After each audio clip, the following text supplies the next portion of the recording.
Hi everyone, it's Celeste Orchid and welcome back to my channel where I tell you about cosplaying and making it easy for you. Today I'm actually going to be doing a Q&A, so this is going to be a very quick video. Someone asked me on my Facebook page, they asked me if I would do a question and answers video for my YouTube channel, and I'm like, of course!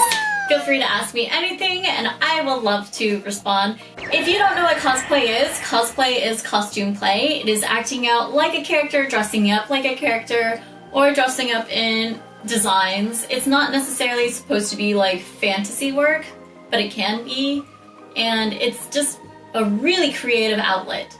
If you're new to my channel, make sure to click the button down below, it's big and red, and subscribe to my channel so you learn more about cosplaying and how to do it for yourself. So, let's get into the questions.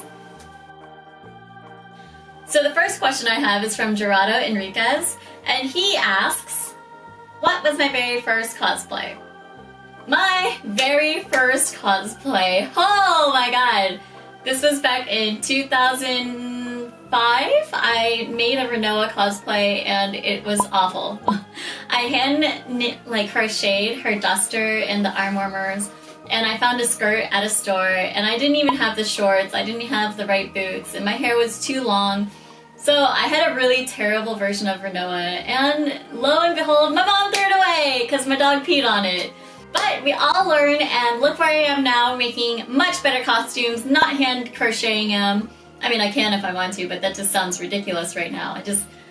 So that was my first cosplay. I hope that answers your question. And the second question he asks, he wasn't really specific on this second question of buying cosplays and making my own. I think he's trying to ask, would I rather buy cosplays or make them? Honestly, depending on the time and the effort I have, or my skill level, I would probably try to make it versus buy it. I really like the creative process, and I feel like I'm part of the design team when creating this character. I have bought costumes in the past, and one of those is definitely Diva. Yeah. I did not make Diva. I bought that off of AliExpress, same with the gun that I had ages ago. And then now I have the official Diva headset. I really enjoy making my costumes. I enjoy the whole sewing, the learning steps, and that's why I have my channel, so I can show you guys how I make my costumes and get inspired so you can make your own. I understand that cosplaying is very expensive, but sometimes when I see like how different sellers make a costume or choose a fabric I wouldn't like, I probably wouldn't want that.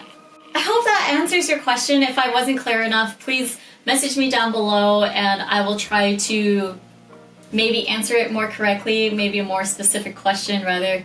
I have no qualms with people buying costumes. Like, it makes me happier that people can cosplay and it's more accessible versus in the past in 2005 when I first started. Everyone had homemade costumes.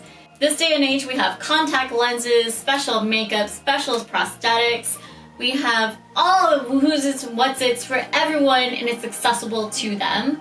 So I think it's amazing how far cosplay has come. So if you buy your cosplay, good for you. If you make your cosplay, good for you. If you don't cosplay, well, that's okay, but good for you.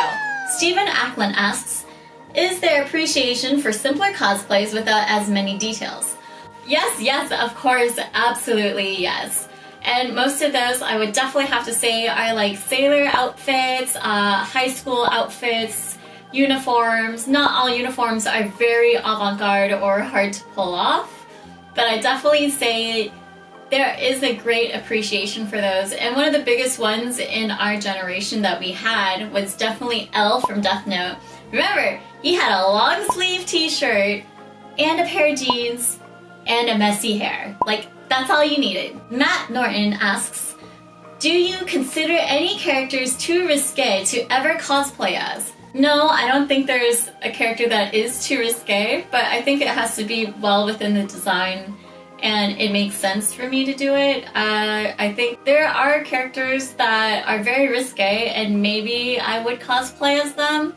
But if it's not in like, oh my god, I must cosplay as this, I'm not going to force myself to work on something like that when there's a whole nother list of cosplay that I want to work on. I did Riku ages ago. When I moved to Los Angeles, one of my most risque cosplays was Felicia from Darkstalkers, and I did her pink black alternate. So no, there is no character that's too risque, but depending on what the outfit is, I might just say pass because I might not know how to make it. Fiona Jane asks, what's your favorite cosplay and why? Oh god. What is my favorite cosplay? Shoot. I don't really know if I have a favorite cosplay. Like, I have a lot of cosplays. I really enjoy my Diva cosplay. Like, I didn't even make that one. I bought that off of AliExpress, and now that I have the official headset, like, I really like that one. Although the downfall is I kind of had to strip naked to go to the bathroom. I've made a lot. Next! Luis Santos. How detailed are you in your cosplays? You go full or just casual of who you want to be as? No, I go full force with my cosplaying. I definitely try my hardest to get every single part accurately as possible, or at least give it my sense of fashion on how it would be created, constructed, and how the character would wear it.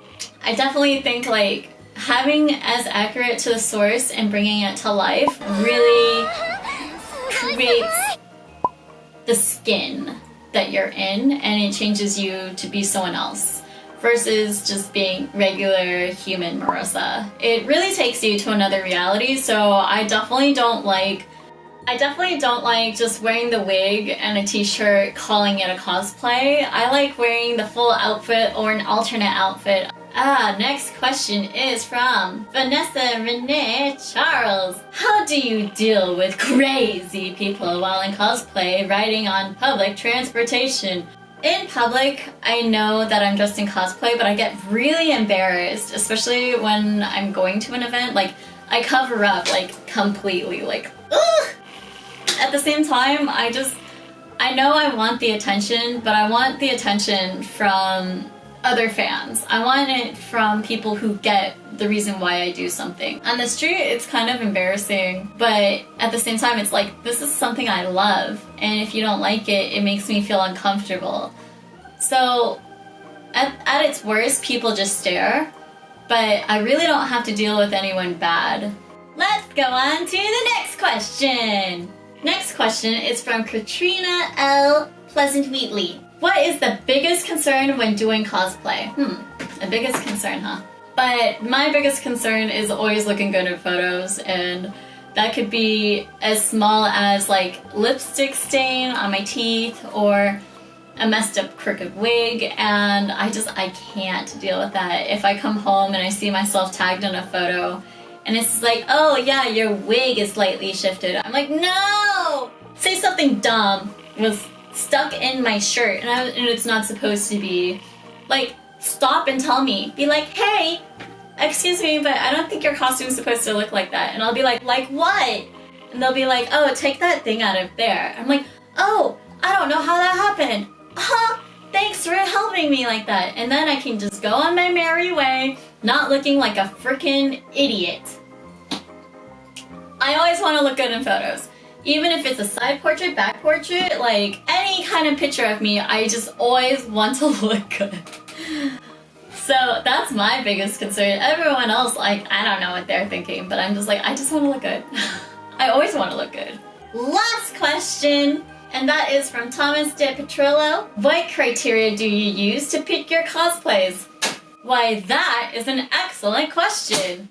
My criteria definitely would have to be, I have to love the character, I have to love the design, I have to love the coloring, and that's basically it.